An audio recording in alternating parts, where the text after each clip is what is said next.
This is the 260. I'm Joe Walburn. I'm joined by the man they call the mayor of the 260, Dave Rickert. We got Matt Brumbaugh riding shotgun from Spiece. And guys, first of all, congratulations out to Mylan Graham. The 260 is proud of you, Mylan. Mylan committed this week, Dave, to the Ohio State University. He's going to be a Buckeye. And I think with the wide receiver coach over there, that's a great decision. And I'm happy for you, Mylan. And I'm so excited to see Mylan catch those passes in the shoe, Dave. Wide receiver you. Yeah, absolutely. Wide receiver you. And I also want to send a shout out to Kamari Juarez from Snyder. Kamari committed this week to Marion University. And Jonte Lambert, we call him John Boy, was the player of the year. Kamari could have very easily been the player of the year, but Marion got a steal. Congratulations to you, Kamari. I think that's a kid that can bounce up, Dave, after a couple of years, but just fantastic seeing Mylan, make that choice of Ohio State and Kamari making that choice of Marion. Here's what's upsetting. Marion's making a big implant into the fort. They are. Marion's getting a lot of our guys. Mikey Dye going down to Marion. So Marion's getting some ballers from the 260. But I'm telling you, keep an eye on Kamari. I think Kamari can play a couple of years there at Marion, bounce up guys. But just exciting to see the football players excel in the 260. And Matt, exciting times for Spiece. Last week we had Derek Eby on with the fitness and the nutrition from Hercules, and Derek was just awesome. So that was exciting, but a lot of exciting things at Spiece. Yeah, absolutely. I mean, with Derek coming on last week and getting his kick started with Hercules Nutrition, it was a great start and a great week for them to get rolling, and we're excited about their commitment to us. And the big thing right now is this week we've got a lot of open gyms going on. It's been it's been a pretty good turnout considering it's spring break week. Yes. And then you look at the upcoming events. I mean, we got that turf going, football camp coming. Football camp, middle school football camp is coming up a week from Sunday. We also have the hitting clinics coming up a week from this Saturday. Yeah. And the turf is, again, I'm just going to tell you, if you're a team and you're in desperate need of a place to practice, especially that rain's coming, man, you need to get in here. It's got all that you need for a practice. Yeah, so much. And also check it out, everybody. I want to send shouts out to Dave Rickert on the quarter zips. Custom apparel, baby. We're laying it down, looking good. So Sonar looks good in his quarter zip. Everybody's laying it down. And I tell you what, talking about laying it down, how about the UConn Huskies, man? Laying it down Monday night, winning the NCAA tournament. And first of all, guys, that had to be the greatest NCAA tournament I think I saw, man. So hats off to all the kids with the NC that played in that tournament. And how about UConn? I think UConn covered the point spread in every single matchup and just raced through the tournament. But Dave, I was actually shocked how San Diego State kept it closer than I thought it was going to. Yeah, I think San Diego State was so limited on offense. But Dave, defensively, have you seen a tournament that was ever that exciting? No, I thought that was one of the best ones we ever had. But it goes, like I said, I think I talked about it last week, talking with Walter Jordan. He goes, if I can play 25 against 18-year-old kids, sure. He goes, we would have won a lot of national championships. Yeah. And that's all this is about. All this, the pandemic, keeping everybody in the school. And I think what's so exciting, Matt, is like anything can happen in the NCAA tournament. And speaking of that, my son and my stepson, we always take Thursday and Friday off of the first round. So they love it. It's nothing like playing hooky and going to the chicken wing restaurant and watching ball. But we had a little disagreement this year, guys, where we had a disagreement about whether a 16 seed could beat a number 1 seed. And I made a point to tell them that was not possible. It only happened once in 50 years. And somehow I got talked into a little bit of a wager. And my son says, a big wager. My son says, Dad, we all know you know football, but you don't know anything about basketball. A 16 seed can beat a 1. I said, Maxwell, it's not going to happen. It's not possible. Look at Kansas right now just running Howard off the court. So I got talked into a wager. And, Dave, here comes Farley Dickerson. And not only did Dad have to eat his words, Dad lost the wager. And my son celebrated so much, I finally had to tell him, stop talking trash or I will give you a 1099 for that money. Very good. Well, Very good. And the beauty of the tournament, like you said before, is you just never know who's going to – you got to come to play every game. And when you don't play – and it's matchups too.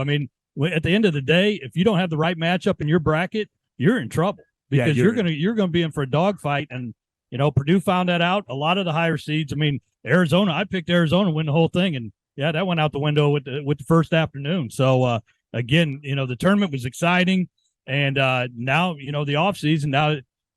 Transfer portal's hot and heavy, and you're trying to load up to see who's going to be the next one up there. So I think that's what makes it so exciting, and it's just I just thought it was so great. So many games came down to the end. I think I saw where they had all the final shots of games. Yeah. And I mean, the games were great, but we loved it. And then, of course, my son won. Florida Atlantic game. Yeah. Oh my gosh, Florida Atlantic. That was incredible. I didn't think the guy knew how much time he had. I thought he's going to run it. The clock's going to run out. Yeah. And then he shoots. And it's funny you mentioned that, Dave, because you know what, Matt, you can speak on this a little bit. How good are these kids? They always know when to get the shot off. Yeah. You never see a game. If you ever notice, you never see a game where a kid holds the ball too long and doesn't get the shot off at the end. I really thought he was going to run out of time on that one. Yeah, and then one of my pet peeves of this whole replay stuff is you got to give these referees a lot of credit. I mean, dude. I mean, hey, we got to go over the screen. We got to go look at this. Hey, you called it right. Let's go. Keep moving on. I mean, it was beautiful. To see that shot, like you said, the guys, they know the time on the clock. They get it off usually, and that takes the pressure off the referees. So they did a great job. I'd like to say Tuesday I got to go see Matt's old team play, Northrop against Carroll. Ooh, that's a big one, isn't it? Well, always has been. And Carroll wins 2-0, and it was a sound game all the way around. Yeah, well, I'm gonna jump in there a little bit. The Twitterverse has been erupting this week with the debate on whether parents are actually coaches will make kids stay back to play on spring break, or whether they should let them go. And a lot of teams, it's the choice of the program. And here's what I'm going to say, and I hope you guys agree. Maybe you will, maybe you won't. But do we let football players go on fall break? No. Do we let basketball players go on Christmas break? No, absolutely not. So here's my commentary on this: is that if you are going to dedicate yourself and try out for a baseball team, all right, you better damn well know that the consequences are going to be you're going to play during spring break. Exactly. And too many, and I get it. I mean, I know there's differing thoughts, but if you're making that commitment, you better know that at spring break, there's a lot of things that you can get done during spring break as a team. One, you're playing a lot of games. And you're finally outside. There's no distractions. You don't have school. You don't have your buddies hanging around in your ear. So that builds the team camaraderie part of things, because at the end, you're going to be hanging around each other for 7 days. And, I know that IHSA can make things a little bit difficult with the 8 practice. If you're off 8 days, you got to make those up four practices before you can play a game when you come back. And people have been able to find a way to get away around that, or not around it, but just do it the right way. Sure. But at the end of the day, again, it's about your team and the commitment. And I'll never, as long as I'm around, or if I'm coaching and I get back into it again, the bottom line is you're playing on spring break. Right. And that's the love of the game, the love of the program, and the love of your teammates. And again, like I said, we don't let anybody else take time off during those breaks. So, hey, have at it. Come play ball. And, the good thing with Northrop right now, I mean, they got a game in Tuesday. They're playing again tonight. Well, hopefully they get 2 in on Saturday. They got, 4 of their 5 games for the weekend. And that's my point. We've had a good spring, but usually you're inside all that time, and you finally get outside, time to, see the field. And here was my philosophy on it: play the tough teams, because they're going to prepare you for what you need to go when you start conference coming back that following week. And I got a lot of pushback on, well, that's not fair that you've already got 6 games. And I'm like, oh, no, pal. I mean, at the bottom line is we set that schedule. We're playing. We get ready for conference. And then we got a little bit of time off in between, because we played our game. And you can cover your rain days. Mm-hmm. Absolutely. And to finish up on that, isn't that discipline? Absolutely. 100% discipline in it. And that comes from how you set your program. And again, administrators are going to do their thing. Sure. And I get that, but For 50 years now at Northrop High School, there ain't been any teams that have taken the week off of spring break. They've played. And Matt, to finish up once again on that, Carroll does it. I always wanted to play so bad. Like, I always wanted to play, and I always was kind of the kid that had to do everything right to be able to play. And so I think that's a big part of it. I want to be in your lineup. Yep. You know, I want to be in your rotation. I want to stick around. If it was me, I'd be putting a 2-week ban on him. You ain't playing. Well, there you go. Yeah, you know, and again, we offered up this week for some of the baseball teams. If it does get into a rain situation, come on over here and work out at Spiece.